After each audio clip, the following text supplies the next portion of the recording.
Okay, good evening everyone. The main reason that we gather here today to do a show, I tell you, the subject of the show is going to be Hanukkah Bait. I don't know how many of you heard about the idea of Hanukkah Bait. Everyone know what is Hanukkah Bait? It's a housewarming in English. So the subject of the show is going to be a housewarming, and I'll tell you why we're doing it. Because we're going to do a housewarming tonight. In honor of Emma and in honor of Liron, we'll do a Hanukkah Bait, and please God, we're going to bring the sources for it. Where's the source to do Hanukkah Bait? Because that mitzvah is not a common mitzvah. Not many people heard about it. After that, I'm going to go for something very important, the importance of Hanukkah Bait. Why do we do Hanukkah Bait? And if we'll have enough time, we'll go, please God, I'll bring two stories. I'm sure that we'll have.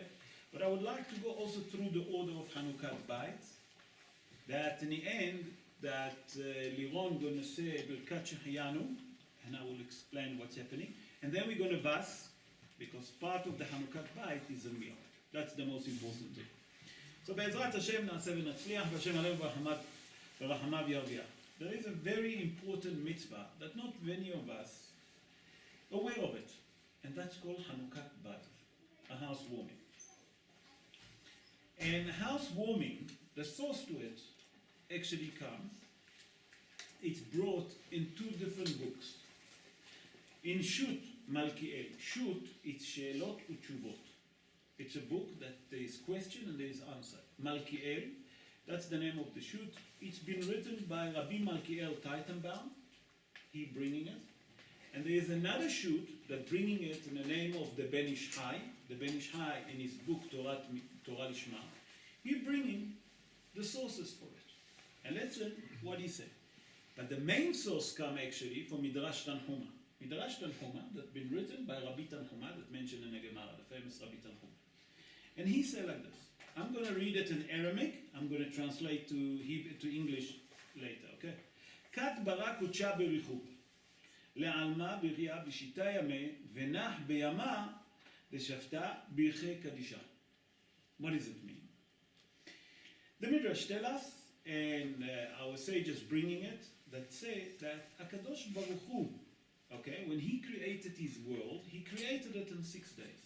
And when did he rest? On the 7 days. Nahon? That's what the Midrash said. And then it said, Ve'az bircheu v'kadesheu. What it means? Then he blessed that day, that's the 7th day, and he sanctifies. But still, what is the connection? I mean, because HaKadosh Baruch Hu created his world on 6th day, on the 7th day he rested, and he blessed it, and he sanctified, that's a source to do Hanukkah Bait. It's not enough. So the Midrash continues and say, and it said like this. It said like this. Keman de bana beita vegamar le le'avdita avid yamata ba. What does it mean? It said that when a person builds his own house, and when he finished to build his own house, it's a day, it's a festival day for him. It's a good day. It's Yom Tov for him. What does it mean? It's come to tell us that when a person builds a house, he must make a day of Yom Tov.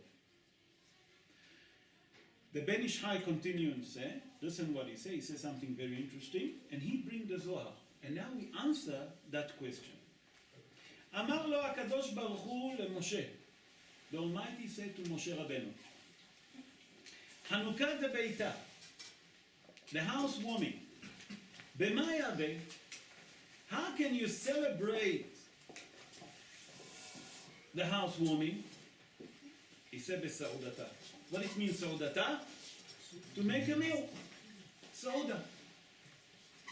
What's the connection? When HaKadosh Baruch Hu created the world, he built the world. What has he done? How did he sanctify? How did he make a housewarming? By that he commanded us to rest on the 7th day, number one, and he blessed it. So it's not enough just to sanctify, we have to do a brocha. And now we're going to get to all of it. That means when a person buy a house, or build his own house, obligated to do a housewarming. The same like HaKadosh Baruch Hu, when he finished to create the world on the 7 days after he finished, what has he done? He forced us that we should have Yom HaShabbat. Milshon Shvita. Shvita is a strike. Not to do any melacha. But not only that, he tells us that we're obligated to make a meal and to study Torah on Yom Shabbos. Okay? So that's the source for it. Now, the importance of Hanukkah Tabat. The Torah tells us something very interesting.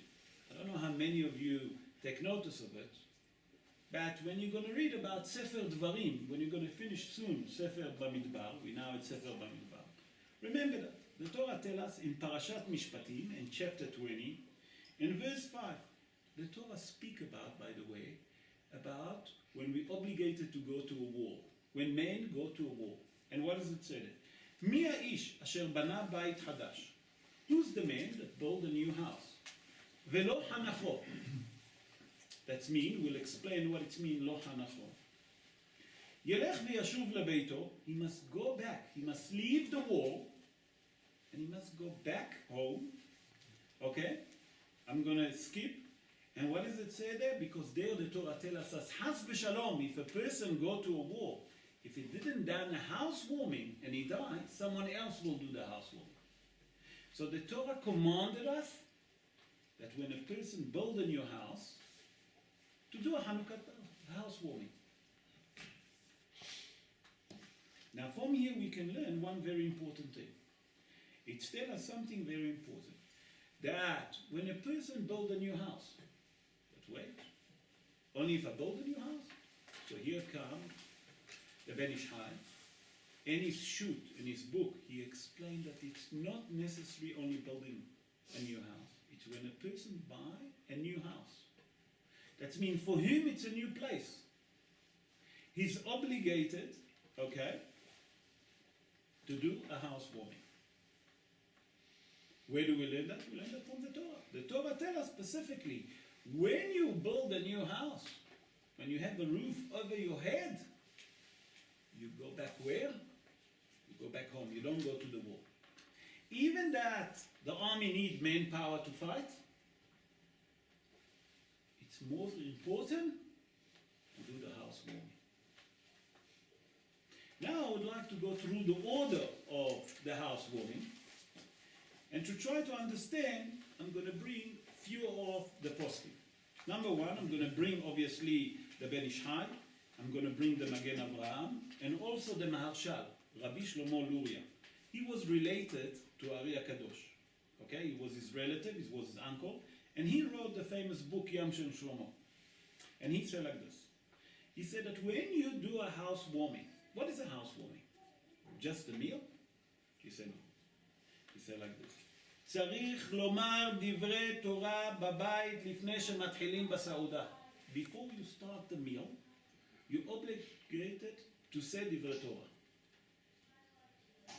Why? You'll see it now.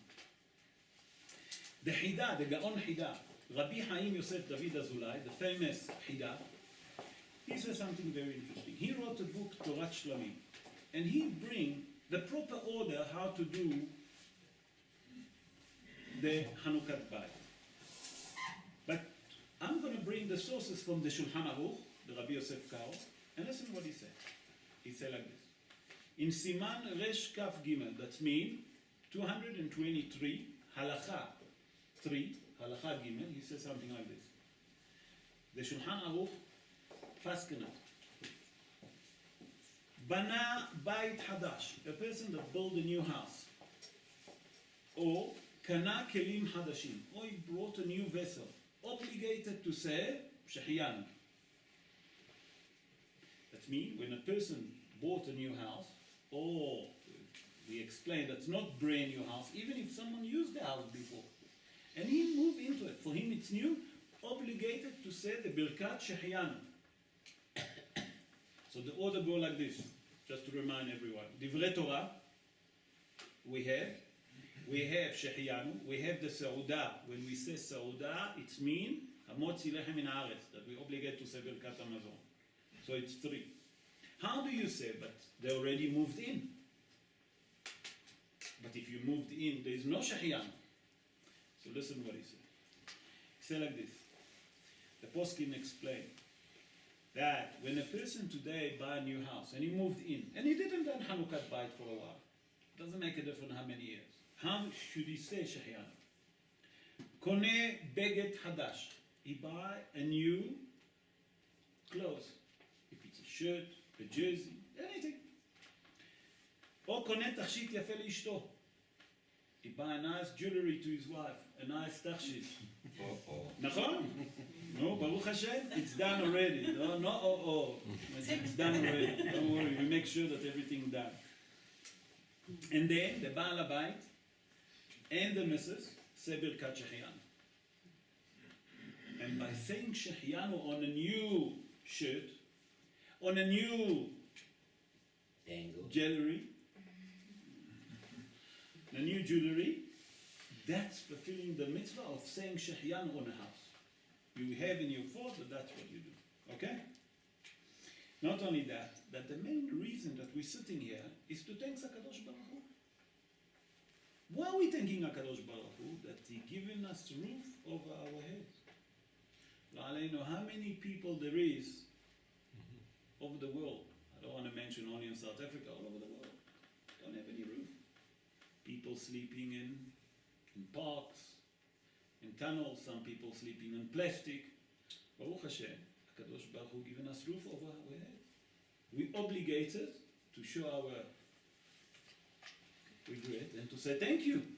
Thank you to the Almighty that given us the roof over our head.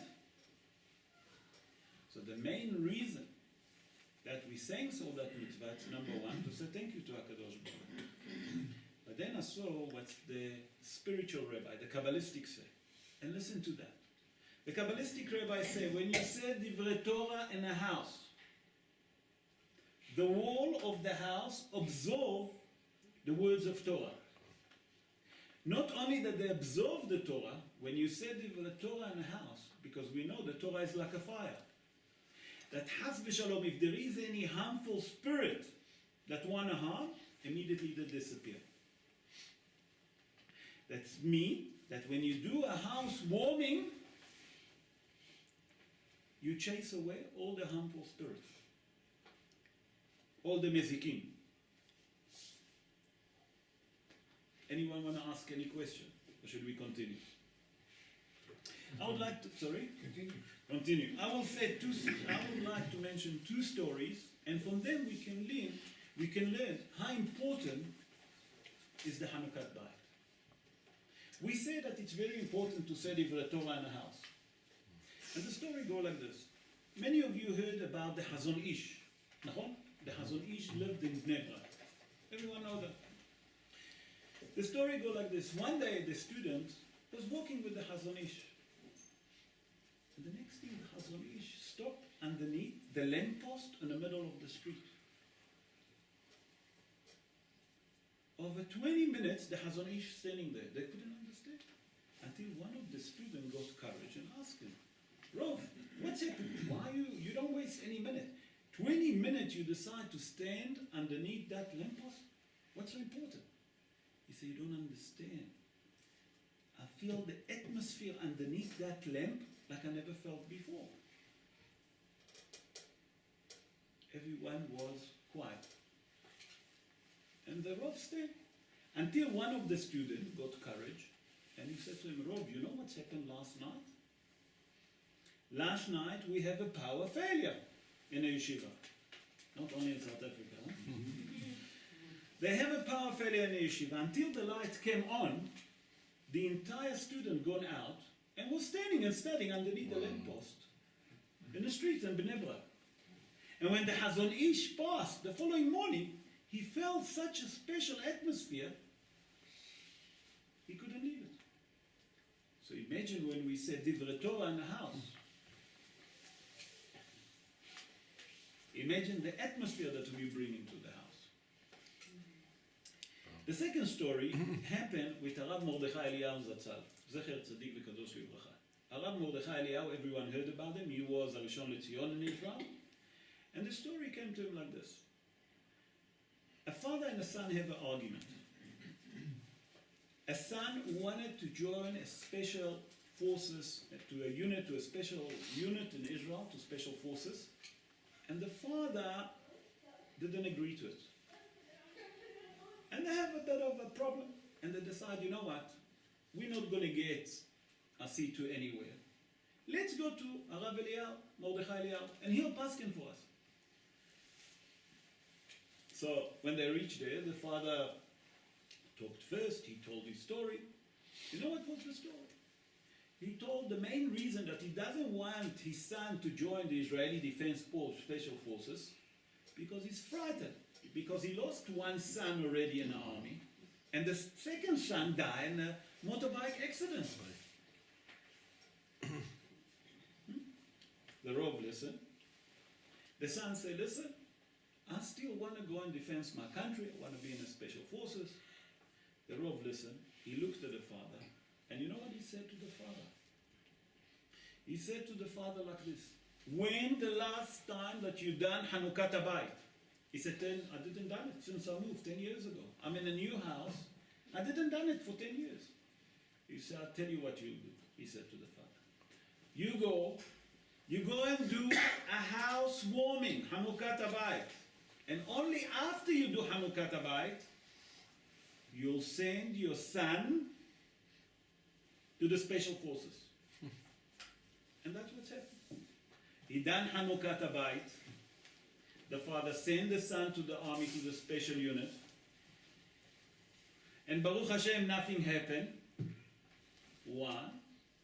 Because when you do Hanukkah Habayit, the Hanukkah Habayit, the housewarming, the appreciation, the Divrei Torah, the meal that you're eating, the blessing that you're saying, not only protect the Baal Habayit from harmful spirit in a house, you protect them all the way, wherever he is.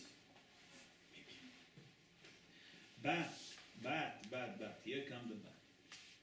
That the person should do it, that when he said the Divrei Torah, Hazal says should be 10. A minyan. That's very important. Number 2, if you look what's happening on the table, there is like this. There is a motzi, will be mezonot, will be ha'etz, will be adama, and will be she'akor. So which we try to fulfill all the brachot that there is. And then we say Birkat Shehiyanu also. And we have to say it with holiness, with happiness. And Be'ezrat Hashem, sorry, if we all will merit to learn Torah, we all merit to do it with holiness, with the brocha, we all, please God, will merit to see the most important thing, the building of the third Bet HaMikdash, speedily in our days, and we're all going to share the housewarming of the third temple. There's nothing more important of that. And I would like to bless, and I would like to take that special moment to say a special thank you to Emma, special thank you to Liron, for giving me the honor and the privilege to be part of your family, to do that. And Be'ezrat Hashem, that from now on, HaKadosh Baruch Hu will fulfill all your wishes, and no more tza'ar, that's mean no more agony, no more pain, and you know exactly what I'm referring to. And from now on, only forward. We look forward and we'll share, please God, many more smahot. Amen. Amen. Ken Yeh Ratzon. So, will you bring the shirt? And we say Shehiyanu? You put it on, okay. You said to me before we start, I must make sure I say. Okay, so did you say Shehiyanu? Yes. Okay, so you say Shehiyanu. Now the next thing what we're going to do, if you don't mind, we're going to go and vas, and we're going to say Amotzi. Okay? כאמור. ברוך אתה אדוני אלוהינו מלך העולם המוציא לחם מן הארץ. Amen. Lead us with the benching. So for those that the min has to do mayim achronim, we'll do mayim achronim, and then we'll start benching.